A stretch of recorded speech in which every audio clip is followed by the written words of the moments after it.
Hello everybody, I'm Deirdre from Children's Hospital Ireland and this is my helper today, Kyra. Hi. And today Kyra has chosen a book called The Snail and the Whale.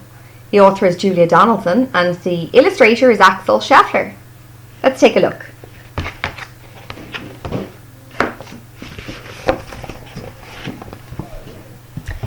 This is the tale of a tiny snail and a great big grey-blue humpback whale.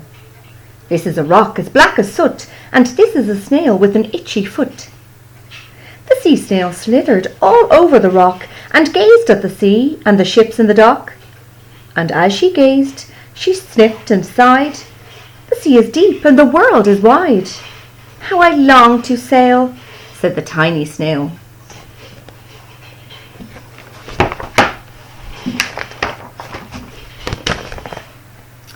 These are the other snails in the flock, who all stuck tight to the smooth black rock and said to the snail with the itchy foot, "Be quiet, don't wriggle, sit still, stay put."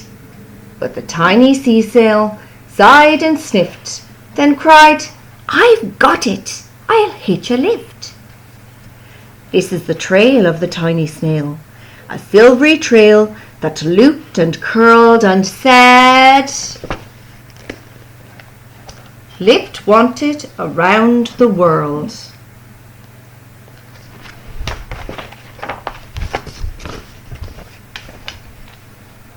This is the whale who came one night when the tide was high and the stars were bright. A humpback whale, immensely long, who sang to the snail a wonderful song of shimmering ice and coral waves and shooting stars and enormous waves. And this is the tale of the humpback whale. He held it out of the starlit sea and said to the snail, "Come sail with me."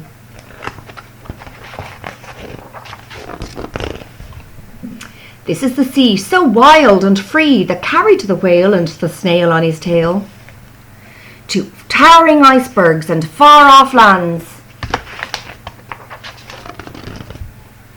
with fiery mountains and golden sands.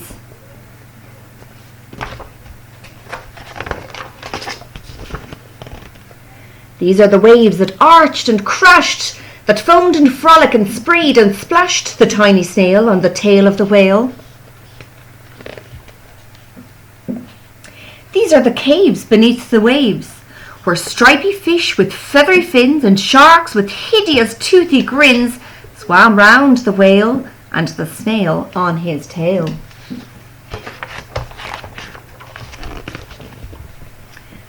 Sky, so vast and high, sometimes sunny and blue and warm, sometimes filled with thunderstorms, with zigzag lightning, and flashing and frightening the tiny snail on the tail of the whale.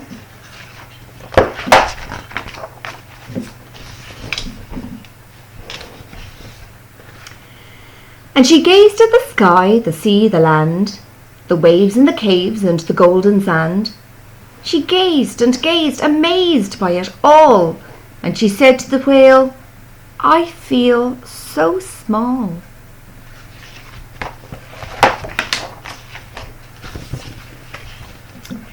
But then came the day the whale lost his way. These are the speedboats running a race, zigging and zooming all over the place, upsetting the whale with their ear-splitting roar, making him swim too close to the shore. This is the tide slipping away.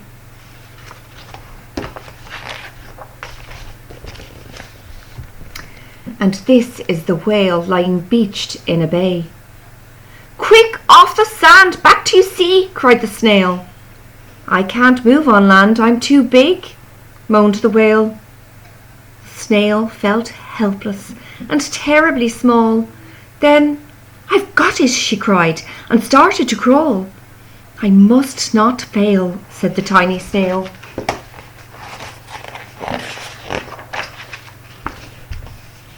This is the bell on the school in the bay, ringing the children in from their play.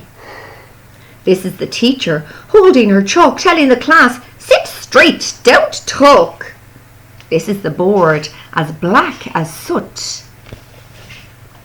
And this is a snail with an itchy foot. A snail! A snail! The teacher turns pale. Look, said the children, it's leaving a trail. This is the trail of the tiny snail, a silvery trail saying, save the whale.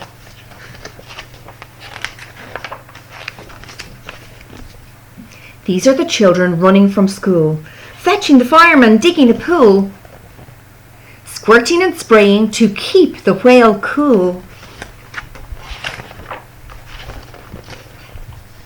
This is the tide coming into the bay, and these are the villagers shouting, hooray, as the whale and the snail travelled safely away.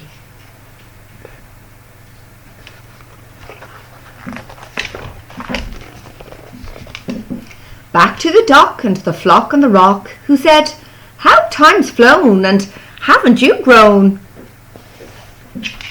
And the whale and the snail told their wonderful tale of shimmering ice and coral waves and shooting stars and enormous waves, and of how the snail, so small and frail, with her looping, curling, silvery trail, saved the life of the humpback whale. Then the humpback whale held out his tail, and on crawled snail after snail after snail.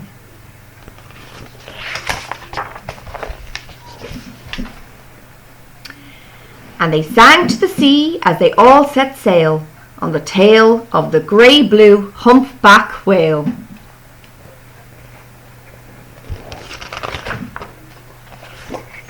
That's the end of the story for today. I hope you enjoy it. Goodbye. Bye.